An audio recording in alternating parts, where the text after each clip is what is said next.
Всем покинуть площадь!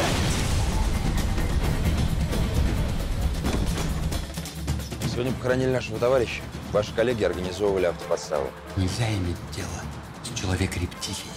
Они ведь могут улыбаться, похлопать вас по плечу, но потом все равно сожрут. Это их природа. Мы берем вашего брата под защиту. Вы готовы сотрудничать? Хорошо. Если по трассе идут две машины, как ты понимаешь, что вот одну машину можно остановить и досмотреть, а другую нет? Так водящий подъезжает. Вот, водящий-то нам и нужен. Майор Ковалев. Можно просто. Толя. Ты просил кое-что узнать об одном человеке. Это Иркутск. Куда фотография?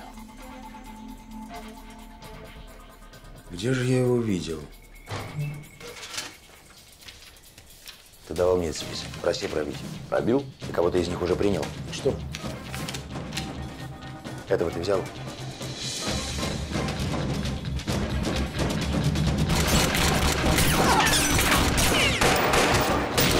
Какая-то сволочь.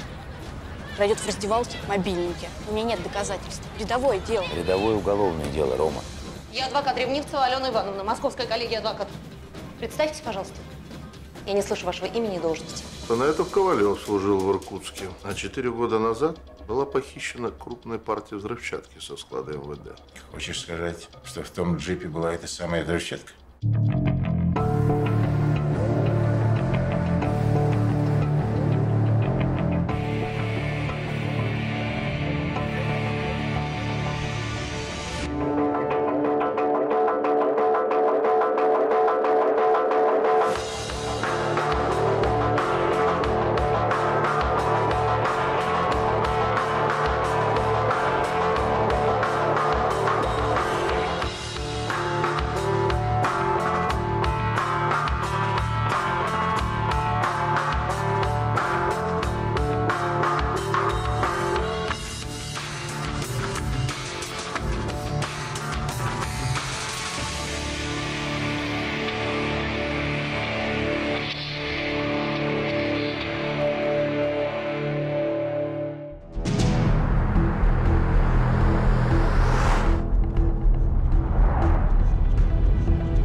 Куда этих женщин по ночам носят?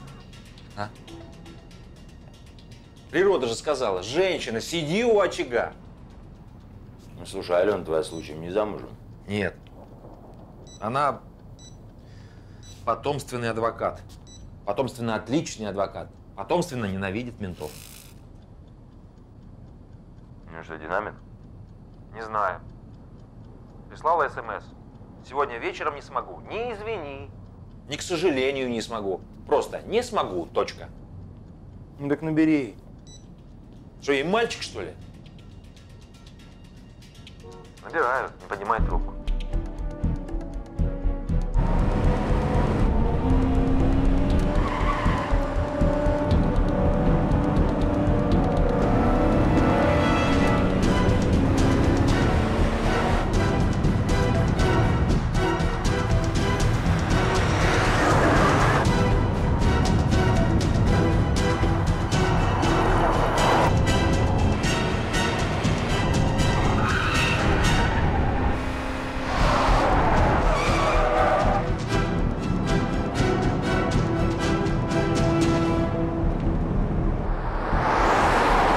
Знал, что Ромка ищет вора у себя в школе?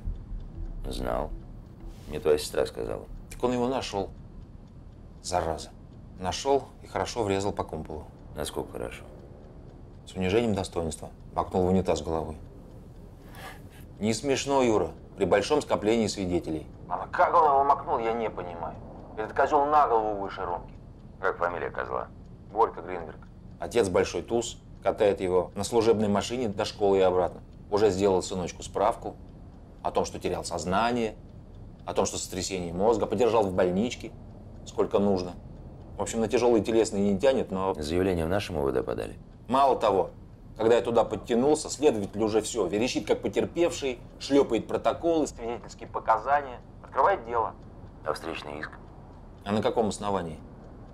Этот герой при всех вернул украденный телефон хозяйке, то есть все видели, как Ромка вытащил из кармана телефон, а как этот телефон в этом кармане оказался, никто не видел. Иди доказывай. Понятно. Зайду завтра в свое отделение и попрошу, чтобы Ромкино дело перетянули. Ну, хоть один понимающий человек. Да, слушаю. Алло, Женя. Женечка. Женя. Алена, что случилось? Алена! Нет, ничего. Ничего, все хорошо, отбой. Ален!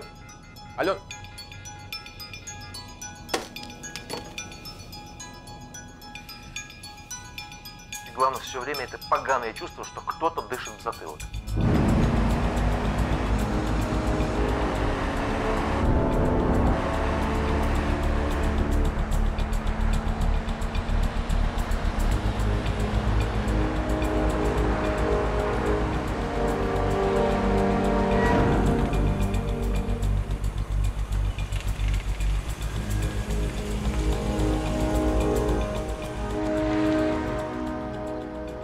Мелкая хулиганка пошла волной.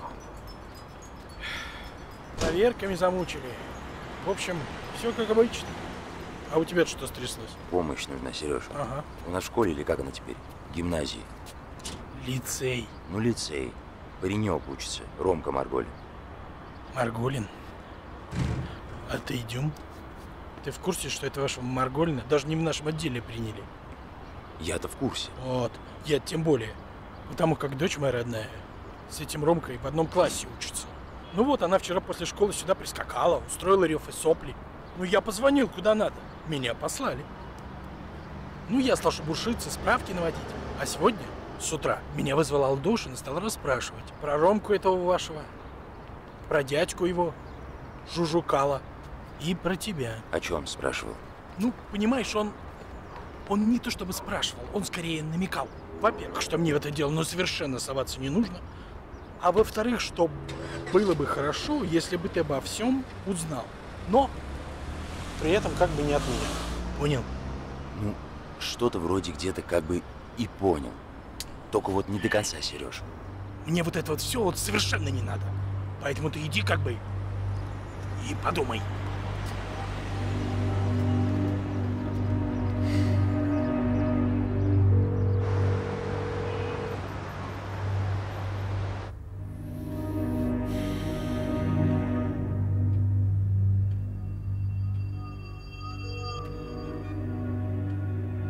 Как Ромка? Ты обещал помочь. Не помочь, а узнать. Узнал? Узнал. По максимуму ему светит год условно. К сожалению, карьера в органах йог. Но так вообще все в целом неплохо. Че, больной, что ли? Кстати, вот эта женщина, Алена Ивановна, с которой ты разговаривал по телефону, она на каком автомобиле ездит? Красный БМВ, Ольга 510, Ульяна Кирилл? Да. А что? А то, что сводки надо читать. Ее пытались зажать 2 автомобиля. Она ушла от преследования, но заявление от пострадавшей не поступало. Так что вот сложи все это вместе, Женя. Ромка, Алена, вот это вот. То есть ты думаешь… Я думаю, что у Ромки плохой адвокат. Можешь попросить об этой услуге Алены Ивановны. Заодно появится неформальный повод для общения. Господа сыщики, заглохло все. Вы реально чем-нибудь занимаетесь? Во-первых, проверяем след по взрывчатке.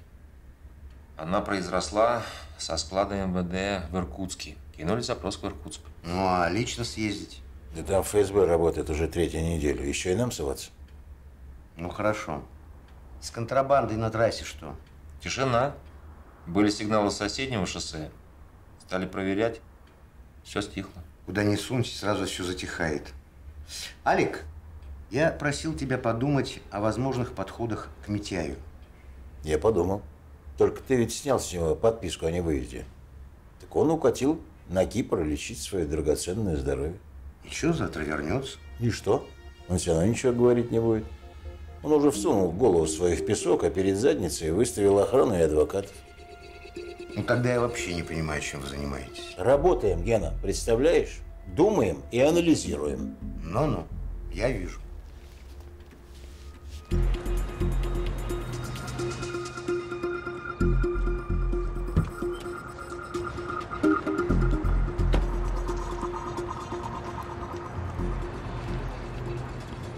Алена, что с тобой случилось? Мы уже на «ты»? Ты мне вчера позвонила, кричала: Женя, Женечка. Во-первых, не я тебя, а ты мне, простите, вы. Во-вторых, я вас с кем-то перепутала.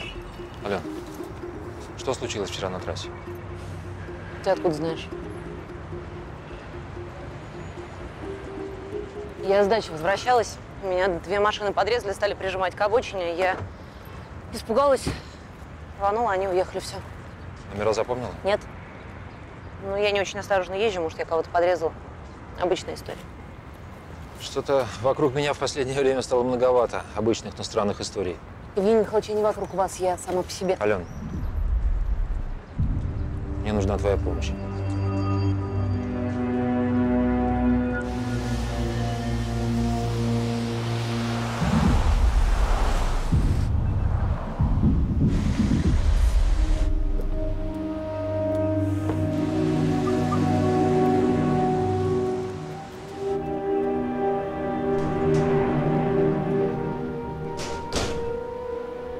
Привет, Виталик.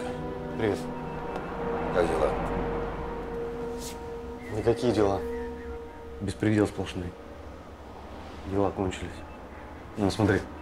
Нормально? Мимо поста ДПС 120 лет. Несутся как сумасшедшие. Останавливаем. Сразу свою 5 или 10. Вижу уже, понятно, что проверка. Я своим сказал, что прикрывать не буду, пускай держится. И что, держится? Да пока держится. Еще у нас просто в последнее время вал гонов. Каждую ночь 2-3 машины. У вас ничего не слышно про это? Мы что, к вам ментами занимаемся. Общая преступность не наш профиль. Ну, поспрашиваю. Зайди ко мне. Понял. А что, Митяй объявлялся? Да он же за границей. Я имею в виду, водящие от него не появлялись? Да нет больше никаких водящих. Но, во всяком случае, я про это ничего не слышу. Ну что у тебя? Прокурорская. Чирикнул. Я ж тебя предупреждал. Я и не просил. Он мне в карман сунул и поехал. Говорит, за службу. Ладно, иди.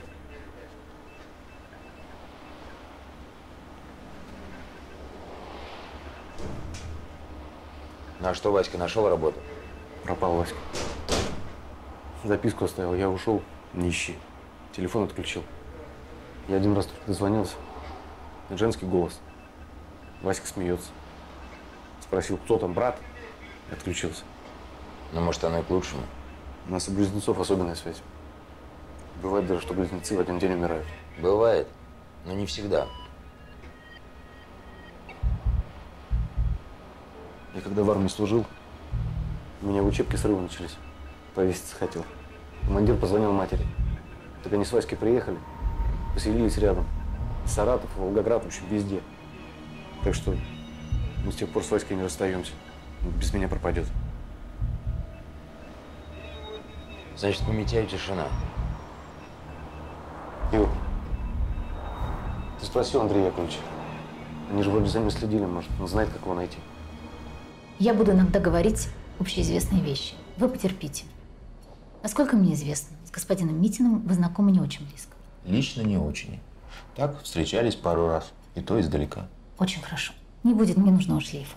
Прежде всего, говорить нужно коротко, суховато. Но так, будто не договариваете что-то очень важное. А что именно? Это мы сейчас обсудим. Но, прежде всего, первая ваша задача – заинтересовать его и остаться с ним наедине. Простите, наедине это в каком смысле? Не в том, о котором мы сейчас подумали. Я имею в виду с глазу на глаз. Без охраны и адвокатов. И будьте внимательны, это крайне непросто в нынешней ситуации. Он сейчас напуган. Напуганный человек вранье чувствует особенно остро. Это я знаю. И что, это я, значит, должен сразу ему честно сказать. Я пришел, чтобы все-таки как-то упрятать тебя за решетку? Это тоже возможный вариант. Странный, но возможный. Его мы обсудим позже. Но первый и самый простой способ – сказать ему, что у вас есть какая-то информация о готовящемся на него покушении, что вы опасаетесь за его жизнь. Лидия Сергеевна, я опасаюсь за его жизнь? Вы же сами сказали, не врать. Если он заговорит, это вам поможет. Ну да. Васька Лосенок никуда не пропадал. Сошелся с женщиной, абсолютно счастлив. Что за женщина? Это оперативная информация, Юра. Я понимаю, только Лосенок, капитан Лосенок, с ума там сходит. Пусть братья между собой сами разбираются. Так а я о чем? Только Васька, наверное, телефон не берет, на звонки не отвечает. Да, он поменял номер. Андрей Яковлевич, давайте я ему сам позвоню. На вас не буду ссылаться. Ну, жалко парня, у них же особая связь, помирает вместе. Вы знаете людей, которые хотели бы его смерти? Да половина из его знакомых. Вот. Главное втереться к нему в доверие. И спросить, не чувствует ли он какой-то странный запах от его сигар. Он курит кубинские сигары. Фиделя Кастро тоже пытались отравить кубинскими сигарами. Если он не знает этого случая, введите его в курс дела, расскажите ЦРУ. Отравленная партия сигар. Лидия Сергеевна, ну где Фидель Кастро и где наш доморощенный Антон Сергеевич? Антон Сергеевич считает, что Фидель Кастро пониже рангом его будет, это точно. Ну да. А что, его действительно пытаются отравить? Вы пока не располагаете подобной информацией. Вы только догадываетесь, но у вас есть веские для этого основания. Итак, пытаемся вызвать доверие, ищем зацепки. Скажем, господин Митин интересуется яхтами и старинным оружием. У него дома целая коллекция. Если вы проявите небольшой интерес… А еще он интересуется деньгами. Я могу проявить интерес к его заграничным счетам в банках. Жень, ирония нравится умным людям, а глупых она обижает. У вас что-то случилось?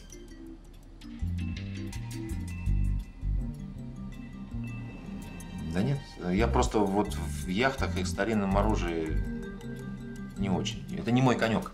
Ну, я пошарю в интернете.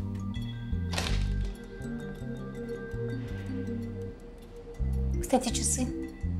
Он увлекается антикварными часами. Например, какие у Андрея Яковлевича. Я попозже зайду. Извините, товарищ полковник. Я тоже в часах разбираюсь. Можно взглянуть?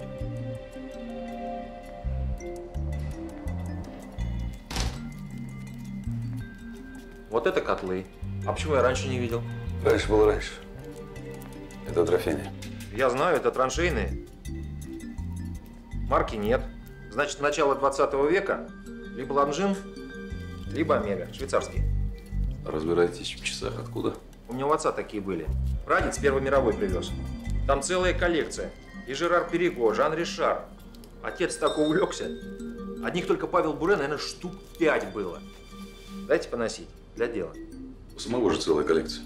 Ну, коллекция была, да сплыла. Ну, не жадничайте. Что-то хотели, Андрей Яковлевич? Я считаю, что Зеленову лучше самому пойти. Они с Митяем хорошо знакомы. Зеленов ему жизнь спас. Возможно, вы правы, это вариант. Но еще лучший вариант – пойти обоим, вам и Зеленову, и поиграть в схему злого и доброго полицейского. Не новая схема. От этого не менее рабочая. Возможно. Лидия Сергеевна, я пойду, переварить надо. У меня еще вопрос личного характера был. Я тут с девушкой поссорился. Думаю, извиниться. Как думаете, поможет? Спасибо за часики.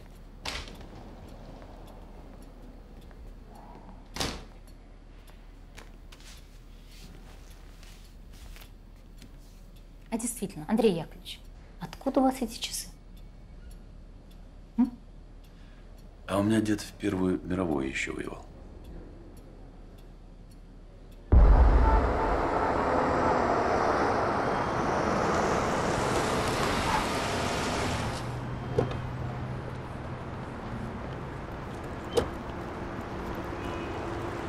Вот, Ален, познакомься.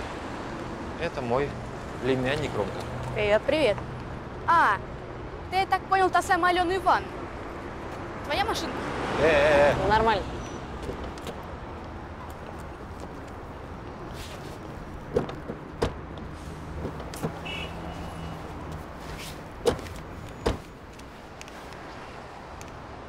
Что это? Опера. Басовая партия. Борька Зеленка, Гринберг который. А в роли античного хора Заморож. Прихлебатель или подельник.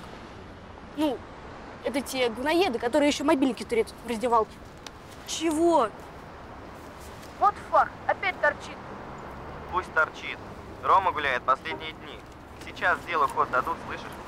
Базар сказал, я надавлю, короче. Поедет в Марголин спецучилище. Ты понял? Борька, папа у тебя крутой. Ну зря вы с Ромкой завязались. Стопудово зря. У него дядька знаешь кто? Знаю, не глухой.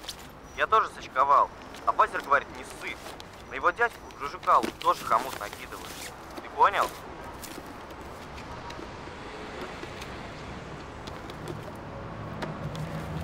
Жукал, слышал? Это в первую очередь тебя касается. Вообще оперативная информация. Мне должен спасибо сказать. Рома, ну не идиот ли ты? Тебе реальная статья корячится, а ты вторую у себя в сумке носишь. Я этому Лене Иванову, гаду, последний зуб выдавлю. При чем тут Леня? Это я сам на горбушке купил. За кровные. Полукровные? Откуда у тебя кровные?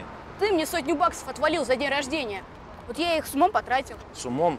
Рома, это когда подумал. А это с дурью, получается, потратил. Слушайте, ребят, брейк или идите на улицу выяснять отношения. Марголин. Жукал, отдай аппаратуру. Руки убери. Аппаратура останется у дяди, и запись тоже. Статья 137 УК РФ. Нарушение неприкосновенности личной жизни. Оно тебе надо? До года исправительных работ, между прочим. Евгений Михайлович, вы нас познакомили? А теперь, пожалуйста, позвольте мне с Романом поговорить тет-а-тет. Подожду или… Или. Всего доброго, товарищ майор. Да случалось и подобрее, товарищ адвокат.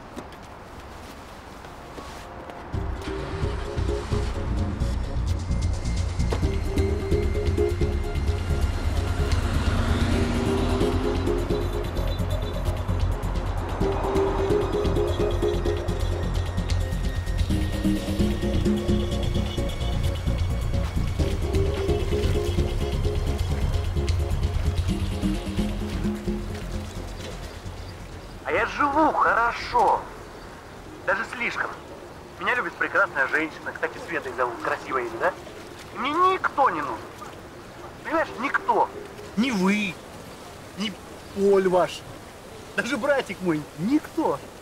Ну я-то и Поль, понятно. А как же брат? А вам-то что? Руку убери, оперативник хреном. Да не, просто интересуюсь. У меня вот брата нет и сестры родной. Но если б были… Я бы… К тому же Витася, это просто мелкий хапуй, дурак. Какой Витась? Братик мой единоутробный.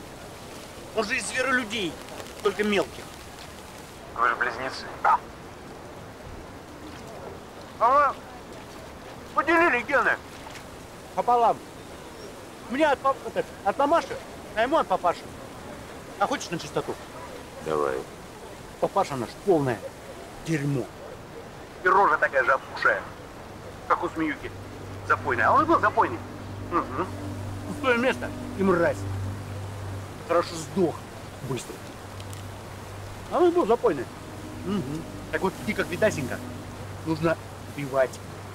Каленым железом их, если не убивать. Весь в него. Ну, собственно говоря, вот, ну…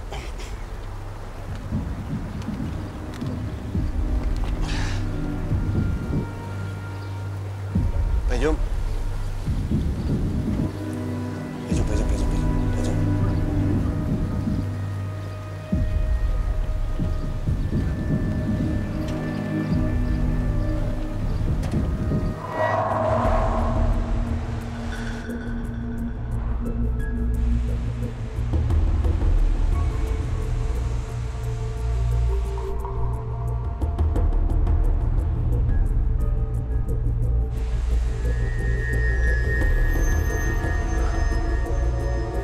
Остановись.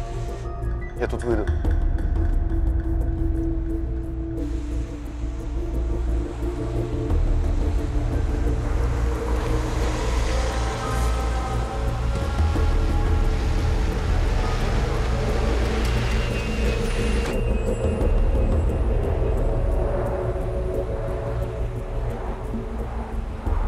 Женщины, Юра, делятся на две категории. На тех, кто хорошо действует на мужчин, и на полных стерв. Вот твоя Саша явно из первой.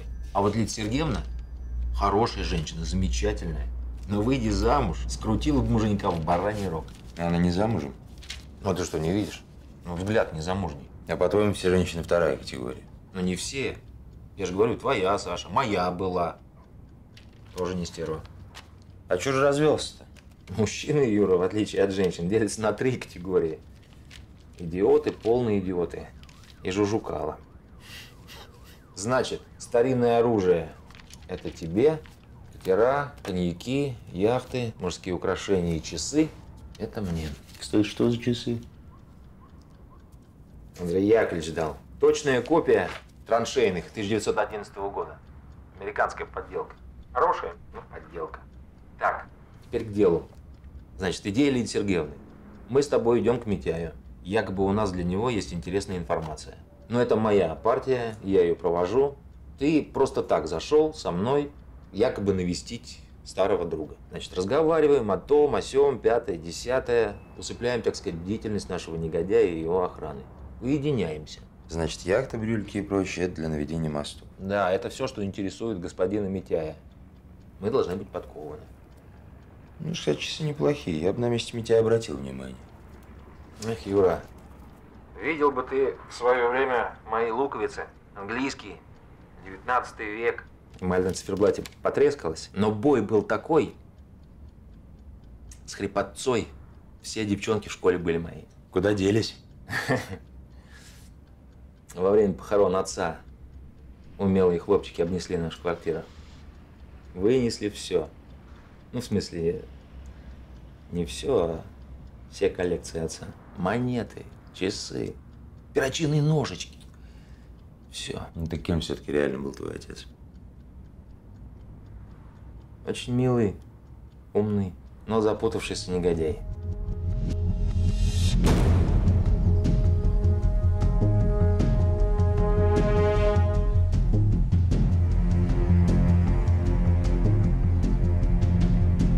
Вот здесь подождите, пожалуйста.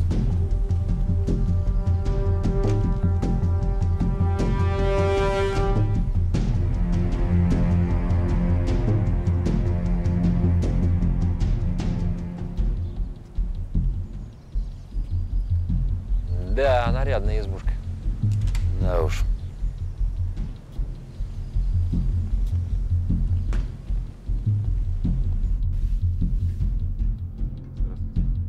Чем могу вам помочь? Мы старые знакомые Антона Сергеевича, а вот вас не знаем. Ничего удивительного. Я новый начальник охраны, Сергей Иванович. Серго? В честь того самого товарища Серго?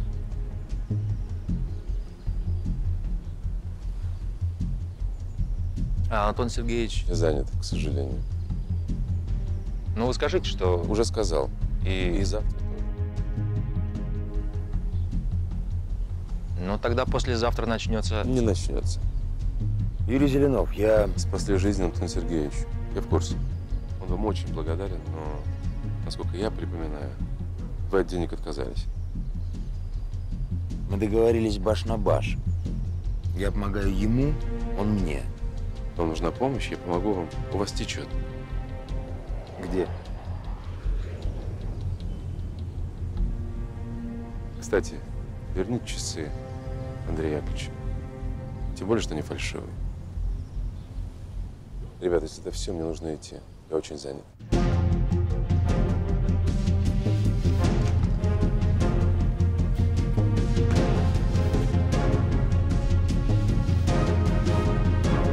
Прошу.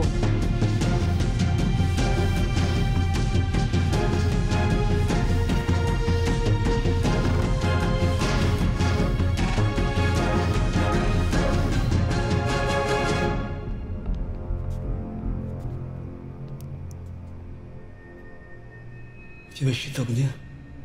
Какой щиток? Куда пробки вышибают, куда ходишь? Наверх.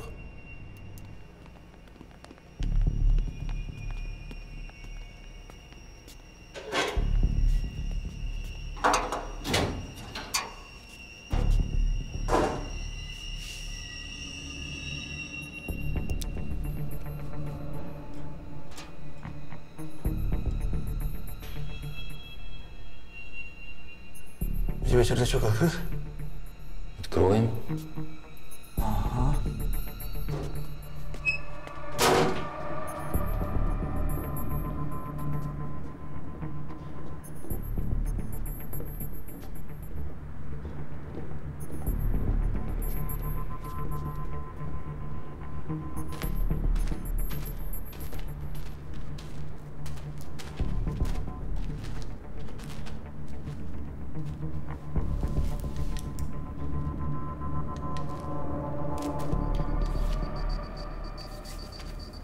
Ну что, вас не только слышат, но и видят. Аппаратура новая, стоит где-то с неделю. Сигнал идет вон к тем домам. К какому дому? Можно определить точно? Точно нет. Оно тебе надо? Нет, Женя, если ты стесняешься, чихнем кабель и вся песня. Опять же, зачем? Они тебя слышат, ты об этом знаешь. Кому лучше?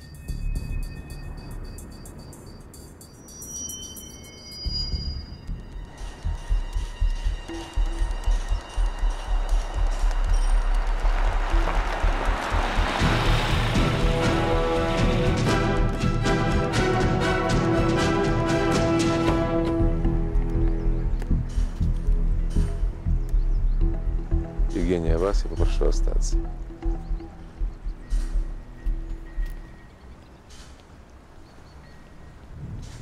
Ну что, нашли, где течет? Нет. А разве твои ставили? Нет, не мои. Но информацию о том, что вы едете и как собираетесь действовать, любезно предоставили. Боялись, что Антон Сергеевич разговорится? А может, он не разговорится, а? Нет. Но кое-что просил передать. Один человек некоторое время занимался кое-какими делами на соседней трассе. Потом другой, некий человек, перехватил этот некий бизнес. Сергей Иванович, давай проще. Люди Митяя гоняли контрабанду. Их действительно подвинул некий человек. Они решили отомстить и разыграли всю эту историю со взрывчаткой, взятой из бывшего хозяйства этого человека. Проще говоря, собирались подставить. Митяй стал подсовывать людей, чтобы подтолкнуть следствие к нужным выводам. Некий человек умело обрубил концы и чуть было не обрубил Митяя. А теперь любезно подкидывает советы.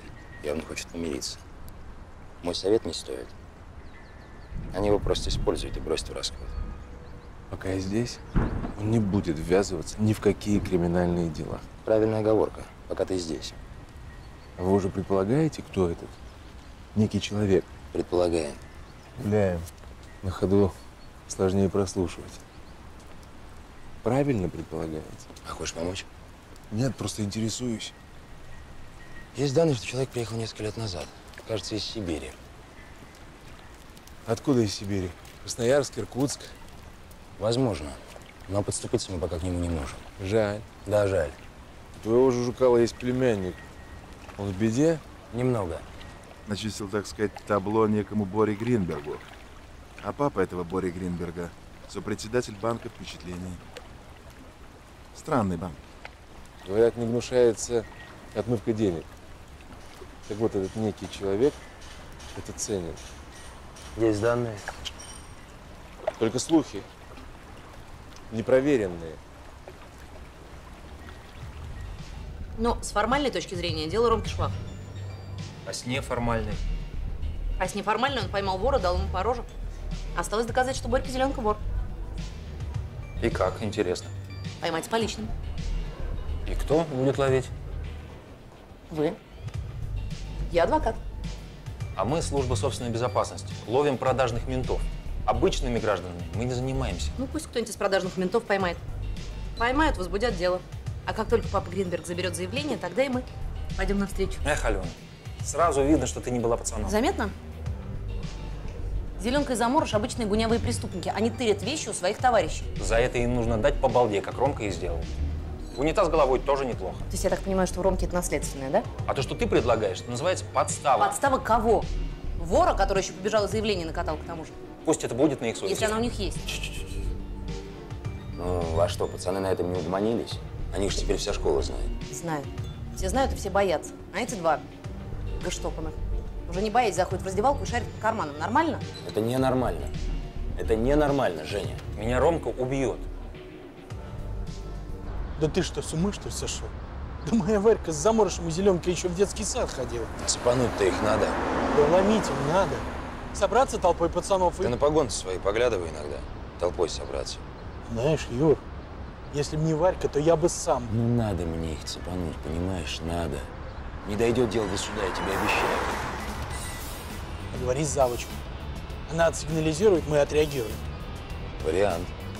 Это же просто в голове не укладывается. Ну, поговорила. Телефон на автомате. Положила в карман плаща. Плащ повесила в раздевалку. Голова забита. В перемену прихожу, нету телефона. никто чужой в школу не приходил. Это что получается? Это значит, получается, что кто-то из своих? Это какой такое возможно? Как такое возможно? Безголовка готов? Да. Учил? Конечно. Ну, давай к доске. Садитесь.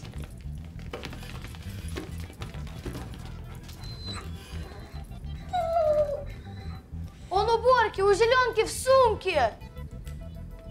Встаньте, пожалуйста. Ну, давай. Ну. Представьтесь. Борис Гриндер. Откройте сумку, Борис, пожалуйста. Давай, ну. Давай. Не задерживай, Зеленка, давай быстрее. Кто здесь Каношин или Кандошин, я не расслышал. Здравствуйте, господин Гринберг. Присаживайтесь. Водички, чайку. Майор Жижикало. Не закрою я дело твоего щенка Ромки, не надейся. А мы и не надеемся. Мы хотели с вами увидеться, гражданин Гринберг, чтобы в спокойной обстановке, без лишних глаз. Так вам воды или чая? Не буду мешать.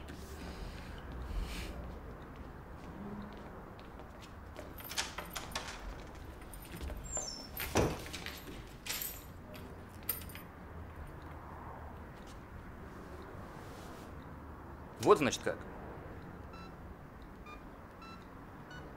Да вы не волнуйтесь.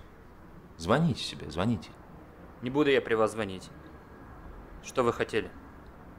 Ну, попозже позвоните. Что хотели?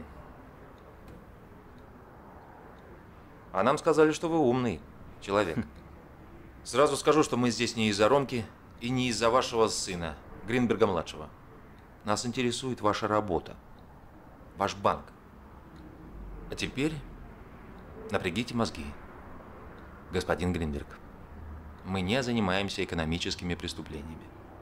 Мы занимаемся чем? Вернее, кем? И кем же? Именно теми, кому вы сейчас хотели позвонить. Так что звоните, не стесняйтесь. Не буду больше я ничего вам говорить. Я подам в суд. За что?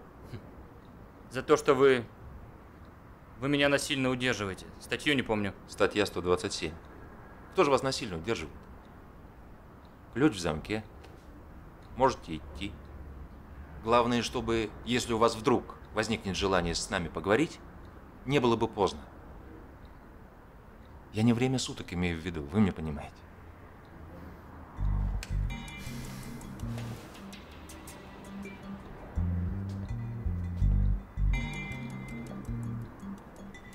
А вы Юрий Зеленов? Капитан Зеленов. К нему тоже можете обращаться, если возникнет желание поговорить.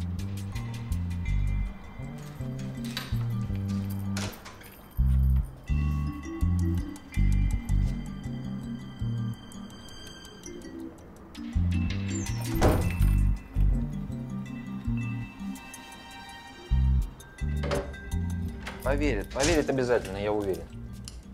Согласен. Гринберг умный человек. Они же тоже не идиоты. Могут и заподозрить. Приходил в отделение. А я ему сказал, чтобы он говорил все, как было. Пришел в полицию. Там пристали двое из собственной безопасности. Задали пару вопросов и отстали. И они в это поверят? Гринберг будет возмущаться. Попросит срочной помощи. Успокойся, он артист почище нас с тобой. Ну а если? Почему было не выбить госзащиту уже сегодня? Он же особо важный свидетель. А на каком основании? Вот когда отдаст свои банковские бумажки, тогда получит защиту. Не хочу каркать, но если они его расколят и грохнут… Не грохнут. Дом под прикрытием, до работы его проводят. А потом? У ребят смена до 12. Кто его потом прикрывать будет? А потом, когда он отдаст свои банковские бумажки и подпишет свои показания, его уже хрен кто найдет. Ты вообще что разорался? Ты мне всех соседей разбудишь. Вообще, Зеленов, давай, иди спать, а? И я спать буду.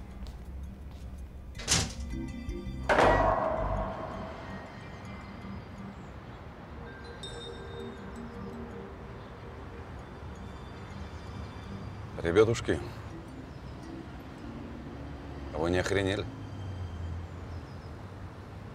Вы человека под пулю подставляете. Вам сказать, при каких условиях это можно делать? Правильно, ни при каких. А кто сказал, что его будут убивать? Что наша болтовня будет иметь хоть какие-то последствия? Мы просто подстраховываемся. А вы любезно согласились нам помочь. Женя, ты меня не зли. Юра, это Коношин. Я позвонил нашему товарищу, вызвал в отделение. Он будет через час-полтора. Хорошо. Гринберг часа через полтора обещал приехать. Это он, да? Где? Вон из банка выходит.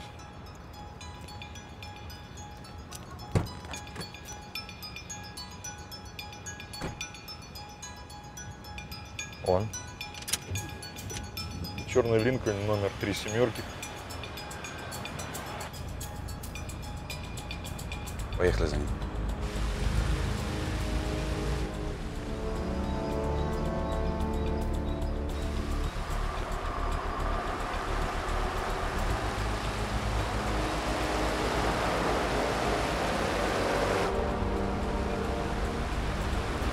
А к Садовому кольцу туда? На знаке смотри туда. Всегда вот так. На повороте стоят два кольца, нервничают. Жетонов нет. Я проехал 400 метров. Стою. Принято.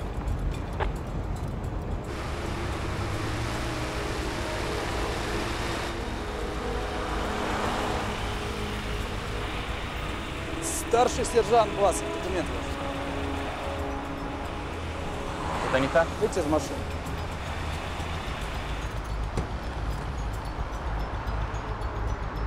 Пройдемте в машину, пожалуйста.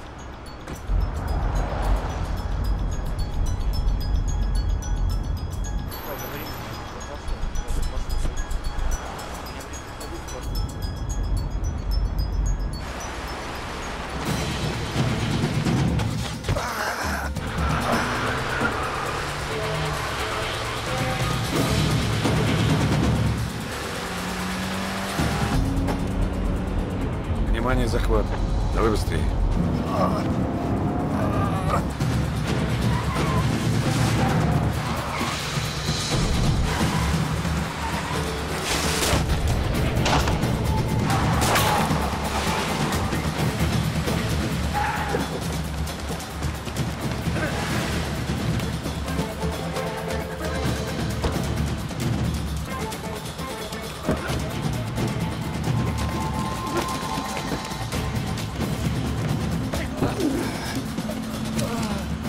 Ну что, живой?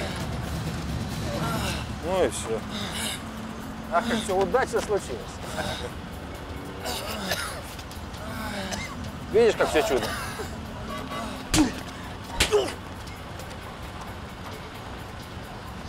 Рапорт подам на обоих.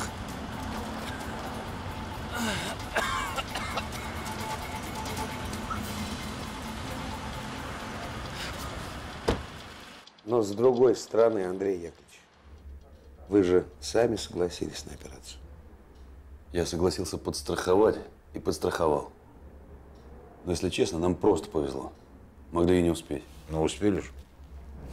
И господин Гринберг очень признателен майору Жужукало, капитану Зеленову и вам, Андрей Яковлевич, за спасение его жизни. Даже заявление написал. Олег, они подставили человека. Они подвергли его жизнь реальной опасности. Вот мы еще болтали под запись, усугубляя дело. Интересные часы. Дорогие? Американская подделка. Подделка? А зачем носишь? Жена подарила. А ты разве женат? Не твое дело. Согласен. Извини. У меня еще есть показания Кузьмина и Басика, которые пытались убить Гринберга. Они еще вчера вечером получили приказ. Но после болтовни Жужукало и Зеленов, как ты выразился, под запись, приказ временно отложили, чтобы позволило нам предотвратить убийство. Ждите. Нет.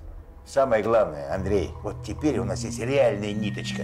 Не предположения, не мои аналитические выкладки, а реальная ниточка генералу-майору Рудзутаку, который 2 года назад прибыл к нам из славного города Иркутск и уже очень крепко обосновался здесь. Да так крепко, что всякие наши подольские, солнцевские и прочие ОПГ уже кажутся не настолько организованными, не настолько уж преступными и не группировками, а группировочками.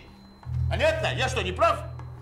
Алек, а ты же лично знал генерала Рудзутака? Да, знал. Общались лет 10 назад. Ну и твое мнение о нем? Отличный профессионал, умен, начитан. Всегда казался мне очень приличным и честным человеком. Ну что ж, работаем.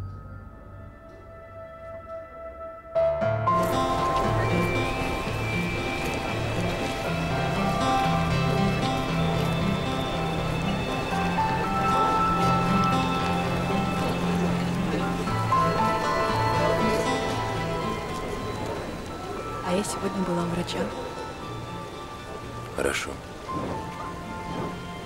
А его не было. Да? Мгм. Хорошо. Пойду завтра. Мгм.